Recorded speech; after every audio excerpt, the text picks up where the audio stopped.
vidéo d'aujourd'hui, on va travailler le chaturanga, donc cette pose de planche mais sur les mains, qui fait souvent peur confondue avec des pompes où souvent on a tendance à s'écrouler et à mettre toute la force dans nos bras. On va voir dans la vidéo d'aujourd'hui comment répartir notre gainage sur tout le corps et ne pas mettre seulement notre force sur les bras ou dans les abdos. Donc pour commencer, on va commencer assis. Aujourd'hui, donc, essayez de travailler l'alignement de notre dos. Vous savez, Uddiyana Bandha, donc les abdos doivent être rentrés vers l'intérieur pour permettre au bassin de passer vers l'avant et de garder la colonne le plus droit possible. Cet exercice, il est important pour pouvoir travailler dès maintenant notre position de dos. Tout va être dans les abdos, c'est le centre du corps, c'est ce qui va venir tenir la pose du chaturanga. Vous allez tendre les deux bras devant vous, mains, comme si vous aviez les mains posées sur un mur, donc à 90 degrés. On regarde droit devant soi, à largeur d'épaule, donc juste devant vous, ici, si je me mets face à vous. Voilà, les mains sont devant les épaules, pas plus bas, pas plus haut, pas plus large. Voilà, bien devant vous. On a notre dos qui est droit, Uddiyana Bandha rentré vers l'arrière. En expirant, vous allez descendre les coudes vers les côtes, en essayant de garder cet angle de la main dans le poignet. Donc on reste ici, vous sentez donc le bras qui est collé à votre buste. L'avant-bras, lui, est parallèle au tapis, à vos cuisses, et les mains sont comme surposées par un mur. Vous avez vu que en repoussant devant vous, les mains remontent, donc ça fait une diagonale. On descend ici, ça descend au niveau du nombril, et on remonte. Épaules. Donc techniquement, quand on fait le chaturanga, si on part directement en planche et qu'on veut ramener les épaules sur les mains, les coudes se plient vers l'arrière, et c'est là qu'on collapse et qu'on tombe vers l'arrière. Ce qu'on va faire, du coup, ça va être de venir aujourd'hui en demi-planche. Donc pour avoir le bon écart et pas être en table, si on est en table, on a les genoux sous les hanches, tendez les deux jambes et relâchez les genoux. Juste pour mettre moins de force sur nos bras pour l'instant, le temps de bien travailler le mouvement. Vous allez pousser le sol loin de vous. Donc cette idée d'avoir les omoplates qui s'écartent derrière, donc pas recroquevillés, bien écartés. On est toujours demi-planche. On pousse, on arrondit, les abdos eux sont engagés vers l'arrière, bassin légèrement vers l'avant. Pas complètement rentré ici, juste trouver votre planche, jouer avec votre colonne vertébrale. Pensez à respirer. En inspirant, vous allez ouvrir les yeux des coudes vers l'avant, donc faire une rotation avec les poignets, regardez loin devant, puis poussez les hanches un peu plus loin devant, et comme si on vous tirait par le cœur vers l'avant, vous allez essayer de descendre. Et comme ce qu'on faisait en position assise, essayez de contrôler la descente pour garder les coudes le plus proche possible de vous. Et on remonte. Si jamais vos coudes s'ouvrent sur les côtés, ça devient une pompe. C'est pas la même chose. On rentre les abdos, on arrondit les omoplates et on descend avec le cœur. Et on remonte. Parfait. Prenez une pose de l'enfant ou asseyez-vous dans les talons, juste relâchez un peu dans les bras. Position du héros, position de l'enfant. Comme vous préférez, relâchez la pression dans les épaules, dans les poignets. J'espère que vous avez compris ce mouvement. Donc on va essayer de le faire jambes tendues. Ici, vous allez voir, du coup, on a plus de force qui est mise sur les mains. Essayez vraiment de garder donc épaules au-dessus des poignets pour l'instant. On rentre les abdos. Et cette fois-ci, vous allez utiliser vos orteils pour pousser le cœur vers l'avant. Essayez de dépasser les doigts avec les épaules. Et enfin, on plie. On descend tranquillement. Vous pouvez relâcher les genoux si vraiment c'est trop dur. Et on reste. Pour pouvoir travailler cette pose du chaturanga, on peut aussi utiliser un bloc. Donc je n'ai pas de bloc avec moi, mais je prends un gros livre. Vous allez le mettre pas en long, mais en large. Devant vous. Hop. Bien parallèle à l'avant de votre tapis. Et on va placer nos mains derrière. Donc de l'autre côté, l'idée c'est d'avoir nos poignets et nos avant-bras alignés avec ce bloc devant vous. Donc les mains bien à plat, toujours à largeur d'épaule. On vient sur les orteils, on soulève les genoux, on engage nos abdos, on arrondit le haut du dos.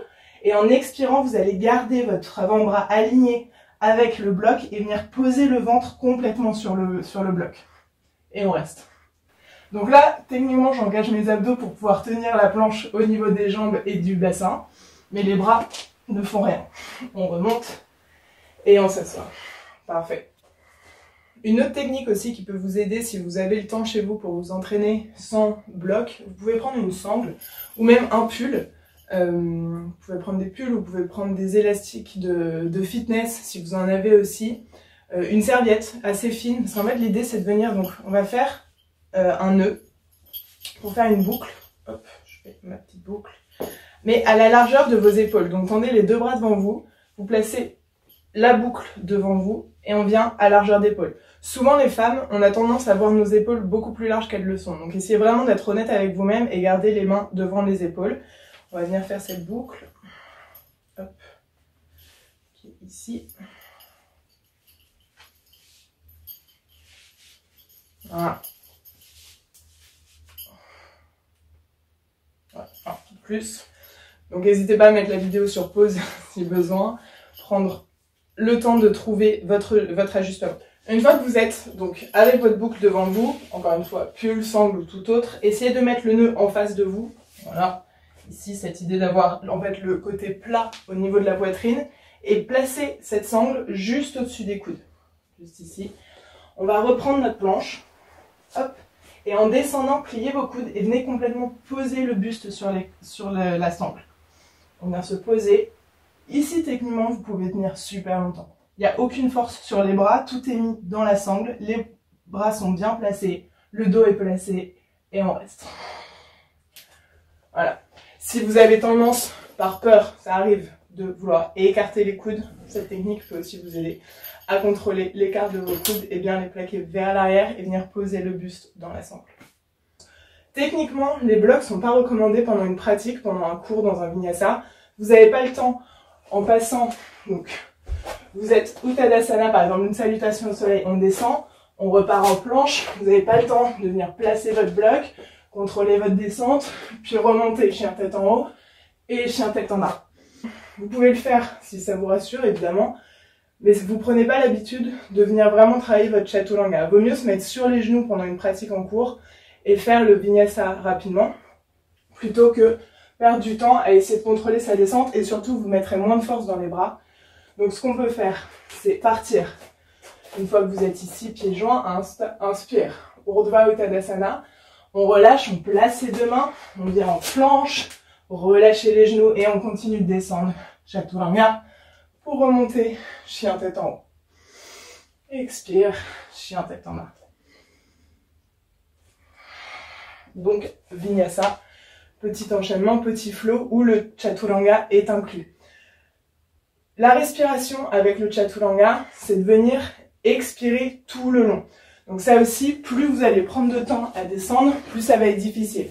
Je rappelle une salutation au soleil, c'est inspire, on grandit, expire, on descend, inspire, urdhva, expire, chaturanga, expire, expire, expire, expire, jusqu'en bas, inspire, on remonte, chien tête en haut. Donc essayez vraiment de travailler doucement, en fonction de votre souffle. Même si vous ne pouvez pas prendre une pause complète, un chaturanga dandasana complet. Donc on reprend debout, en expirant, on descend.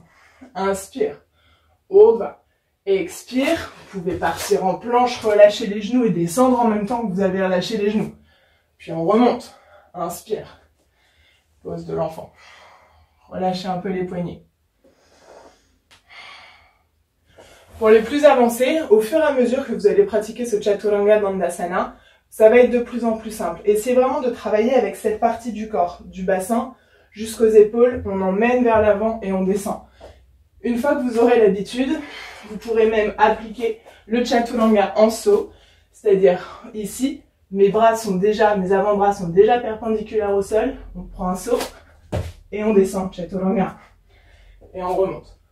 Évidemment, pratique plus avancée, je suppose que si vous regardez cette vidéo pour pouvoir placer votre chaturanga, c'est que vous n'en êtes pas encore là, mais ça vous donne un but pour pouvoir avancer, pour pouvoir pratiquer et surtout toujours vous améliorer. J'espère que cette vidéo a été assez claire, que ça a répondu à vos questions.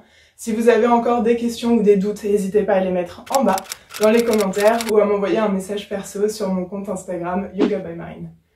Bonne journée et bonne pratique.